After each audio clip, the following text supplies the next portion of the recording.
Alright everyone, welcome to yet another many interpretations of video. Today is an extremely exciting one because we are looking at our very first herbivorous dinosaur on this list, or just herbivorous animal in general. That is of course Iguanodon, which is incredibly fitting because it's the first ever herbivorous dinosaur discovered, and subsequently is also one of the first ever dinosaurs described by science. One of those dinosaurs that was discovered before we even had the name dinosaur. It's that old, being discovered in 1825. It's been almost 200 years since Iguanodon has been discovered, which is absolutely insane. Because of that, Iguanodon has appeared a lot in media throughout the years, and it's one of those very rare dinosaurs that we actually get to see a nice little transition from its idea back when it was first discovered and its idea today, like our modern interpretation of the animal. So this is probably going to be a lengthy video. I tried to condense it as much as I possibly could to try to, make it go a little bit faster, but there's still a lot of things I definitely did not want to leave out. So this is a pretty lengthy video. I'll try not to ramble as much as possible, but Iguanodon is extremely exciting, so definitely no promises with that. But let's go ahead and get right into it. So the first place that I want to start are these reconstructions of Iguanodon right here. This is kind of cheating because these aren't necessarily media interpretations, which is primarily what this little series focuses on. But I can't leave them out because they are the first ever reconstructions of dinosaurs ever. So I feel like all of our media interpretations that we have of dinosaurs today can trace their roots all the way back to here, to the Crystal Palace structures, as well as all of the art pieces surrounding things like this. Like, these are incredibly iconic and just incredibly important for our view on dinosaurs in general. This was one of the first times that the public could actually see dinosaurs. Now, of course, Iguanodon here is quite different to how we see Iguanodon now. To be fair, though, a lot of things were extremely shaky back then, so I think a lot of the skeletal material that these guys were based off of weren't even Iguanodon fossils. It was at a time where basically every herbivorous dinosaur that even kind of looked like Iguanodon was put under the genus. Of course, a lot of things have been reclassified, but still. It's of course portrayed as being a giant iguana, which, it was named Iguanodon because the teeth resembled that of iguana teeth, and therefore it was given the name Iguanodon, which translates to iguana tooth. One notable thing is that it also has a nose spike. That was because a single thumb spike was discovered, and it wasn't clear where exactly this structure was positioned, so they placed it on the snout of the animal, kind of reminiscent of the rhinoceros iguana. Another little parallel right there. While these interpretations are extremely different to our understanding of it now, they're still incredibly important, and so I definitely had to mention them. But now let's get on to the media. Another very notable spot that Iguanodon had appeared was in one of the first ever paleo documentaries ever. That is 50 million years ago. It's a very short little segment. They kind of have like small portions where they show these dinosaurs. It was released in 1924 and portrays an iguanodon as kind of like a upright stance, kangaroo stance position, as well as just an animal that's kind of eating the leaves out of the trees. It also does not possess a beak, something that is extremely notable on Iguanodon, and the head shape is quite a bit different to what we know. Its thumb spikes also don't seem to be too prominent, but all things considered, you gotta admit that something like this is just extremely cool. I mean, like, that is complete history right there, and that is so fun to see. That alone is almost 100 years old, so that just goes to show how old Iguanodon is, to, our understanding in paleontology. Next up, we jump to 1960 with The Lost World. This was certainly a time when slurposaurs were popular in Hollywood, essentially. If you don't know, slurposaurs are basically just when they took reptiles mostly and they kind of just glued these features onto them to make them look like a dinosaur. Iguanodon was one of those dinosaurs that they used a slurposaur for in this movie, in The Lost World. Did I mention the name? I might have forgotten the name. It's The Lost World, by the way, 1960. And it looks like they used an iguana, and oddly enough, they put like 2 brow horns on it. Like, when I initially saw the images, like beforehand, before I was doing research for this video, I thought that they were trying to make a triceratops, right? They just used an iguana for triceratops. That's why they put the brow horns. But no, this is apparently supposed to be Iguanodon. Of course, the skeletal structure does not match up. It doesn't have a beak. It doesn't have those brown horns. You know, it's a slurposaur. It's definitely not going to look like the dinosaur it's supposed to represent. Personally, when it comes to old Hollywood films, I'll always gravitate more towards stop motion rather than slurposaurs. Like there's just a lot of baggage there. But after that, we have a project that I'm definitely not familiar with, and that is Dinosaur War Eisenberg.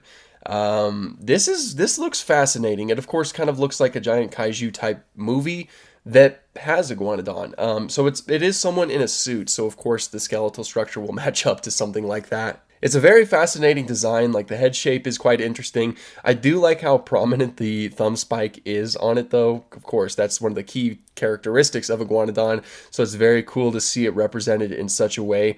All in all, this is just a very interesting and fascinating design. It looks like it has sharp teeth as well. Definitely looks a lot more like a theropod dinosaur. Like if you didn't tell me that this was Iguanodon, then I don't know if I would have guessed if it was, but it's certainly an interesting design. Moving on from that, we have Dinosaurs, a first film released in 1978. I've kind of skimmed through this because, like, you know, it's you can find the whole film on YouTube, and I believe that this guy right here is supposed to be Iguanodon because I can't really find any other ornithopods that really resemble it. Of course, it has something that we've seen quite frequently so far, the kangaroo stance with the tail dragging, and it's eating from the trees once again. It doesn't really seem to have a prominent thumb spike, and it doesn't really look like it has a beak, although the upper jaw kind of does look like it forms something similar to that.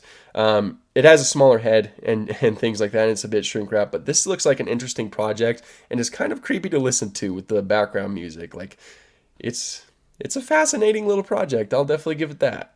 And yet another project I was unfamiliar with is Dink the Little Dinosaur. It certainly reminds me of Land Before Time. It possesses an iguanodon from this description was actually a villain and is described as the honey fruit monster. It looks pretty good as an iguanodon. It has the prominent thumb spike, more of an upright stance once again, and kind of like sharper teeth, I think. Doesn't have a beak or anything like that, but it's always cool to see cartoon stylized versions of these animals. Like that's something that I'm always a fan of, just like taking prehistoric animals and then giving them like cartoon, animated renditions of them. I just think that's really fun, and this is a good example of that. But now we'll go ahead and talk about the Jurassic franchise. Now there's two that I want to talk about in the same breath, essentially.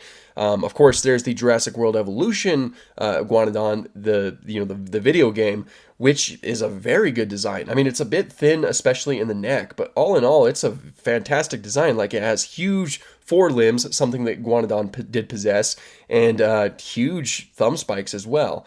It does have the beak, too, and the head shape looks fantastic. Just the rest of the fingers seem a bit long, but this is a fantastic design. And then you, of course, go over to Dominion, and it differs quite a bit. Not only does it appear in the late Cretaceous with T-Rex, that didn't happen, but it's got a completely different design overall. It's a lot smaller, not nearly as bulky, and its front limbs are very short and not nearly as thick and robust as Iguanodon's was in life. Like, Iguanodon had huge, powerful arms. Like, there's a lot of reason to believe that they used those thumb spikes for either defense or interspecific combat, or simply both. Because again, those forearms were incredibly thick and powerful. And that's definitely not represented here, which is a little bit of a shame, because that's one of the coolest things about Iguanodon, is that it was definitely an herbivorous dinosaur that would be able to defend itself, something that you don't see a lot in paleo media. But it's barely in the movie anyway, so, So it's just a very interesting design all in all, and if I were to choose one, I'd definitely choose the evolution design. I think that they just absolutely nailed it with that design right there. After that, we have a little project called Dinosaurs on Earth, Then and Now. Once again, another project that I'm unfamiliar with. Their iguanodon that they have featured here, it definitely has pretty good design. Like, it certainly reminds me of Iguanodon. Like, Iguanodon just has a certain design that, like, when you see it, definitely reminds you of it. It's pretty much completely green in color and has pretty thin forelimbs in general, but it does have the beak. Very important for Iguanodon. It's also getting attacked by a Utah raptor. That's something to talk about in a future little section in this very same video. But as of right now, again, it's just very cool to see these kind of animated versions of these animals. And now, once again, with the nostalgia, we have The Land Before Time. Iguanodon does show up a few different times in this little movie series, at least that I can remember. It's got a pretty decent Iguanodon design. Like, it's definitely set apart from the other ornithopods in the show. Very stylized for that Land Before Time feel. One thing to note is that it doesn't possess its thumb claw. At least it's not nearly as pronounced. That's probably to help like kind of ground them as other herbivorous dinosaurs in the show, something that really separates them from the sharp teeth, I guess. But it does have a beak. They do have beaks, and this one looks very angry. Also, this one looks very angry. Most of the images that I find, they look pretty angry. But it's very cool that Iguanodon does have an appearance in this show. It's so cool how much Iguanodon shows up. Like, and this video is already going on very long. Son of a gun. And this is even after I condensed it a little bit. This is a longer video. But after that, we have the very iconic appearance in Walking with Dinosaurs. Now, there's two separate points that Iguanodon shows up in Walking with Dinosaurs. There's the one herd that's described as a North American species, and then, of course, the European species that we see for the majority of the episode. The only one out of those two that is really valid is the European species. Like I mentioned before, there was a point in time where pretty much every herbivorous dinosaur that was found that resembled Iguanodon was given the name Iguanodon. And then later, a lot of that was kind of like changed and they were given different names. That North American species was one of those. As far as we know right now, there's no North American species of Iguanodon, but there was a European one. So, of course, we'll talk about that.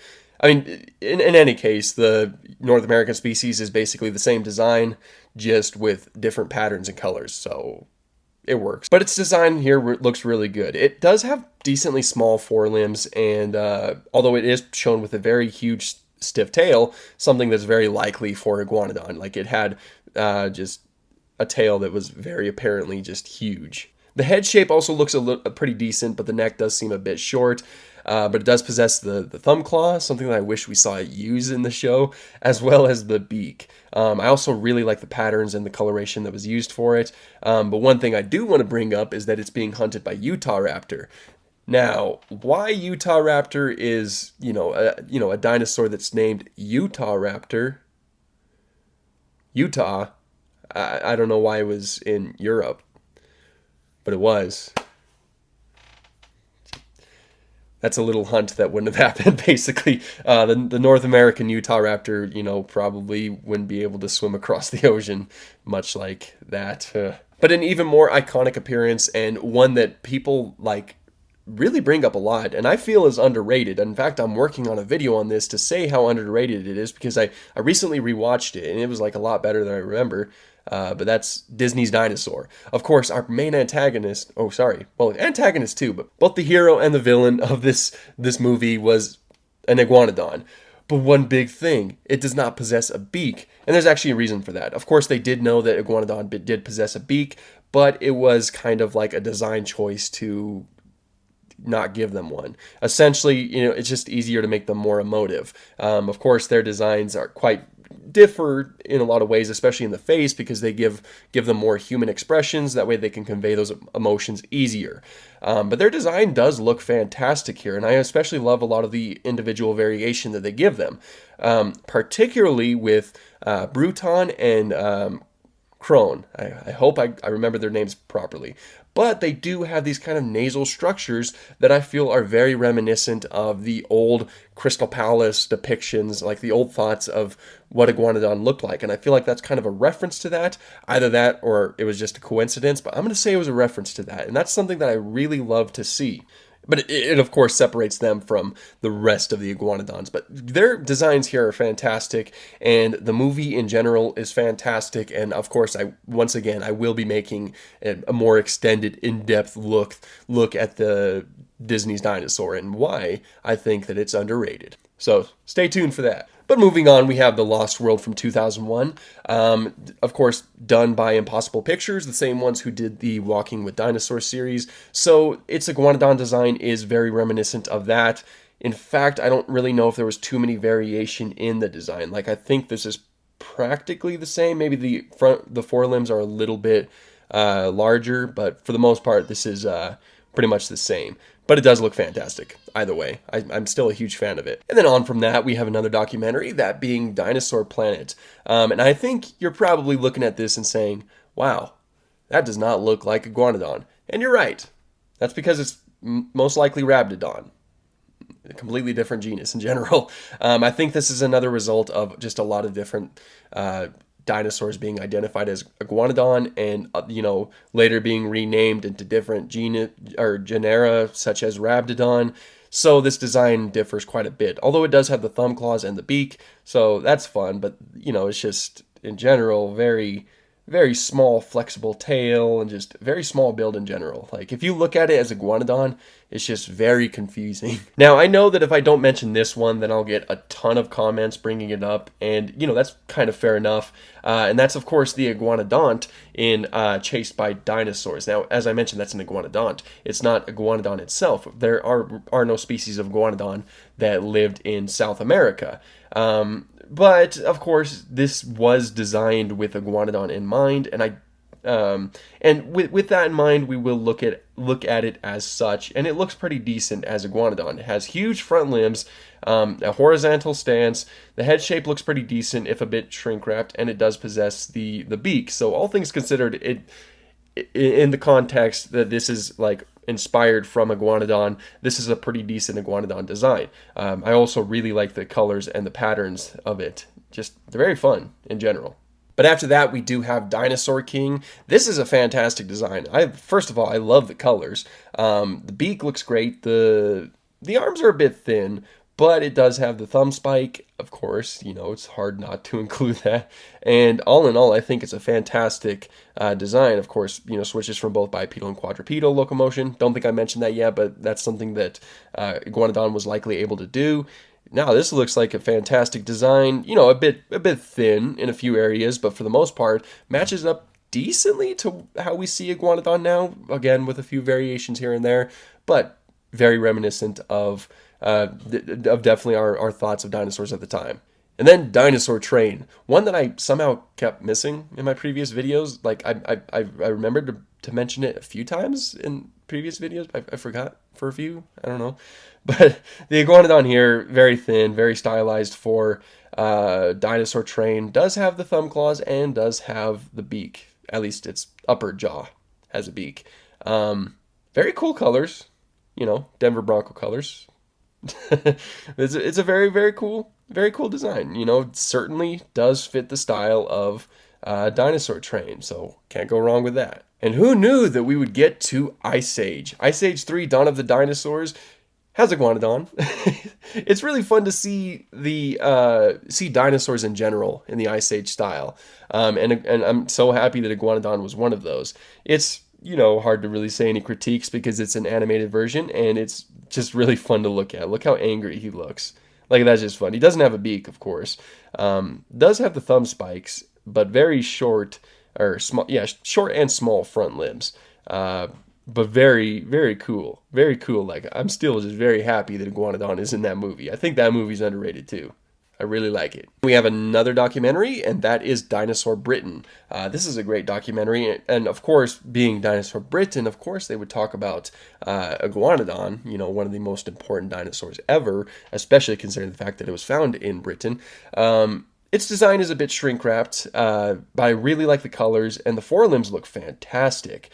It has the beak, has the basic build of an Iguanodon. Fantastic work, especially for a documentary. This looks fantastic. And then the little movie Dinosaur Island also possesses quite a few Iguanodons. First thing, like, one thing that I definitely want to know is how much I really like their color scheme. Like, that just looks really cool to look at. And the overall shape of the animal certainly does match up pretty decent to what Iguanodon looked like. Just a bit thin, but that's kind of common now. Now for one of my favorite games out there, that is Prehistoric Kingdom.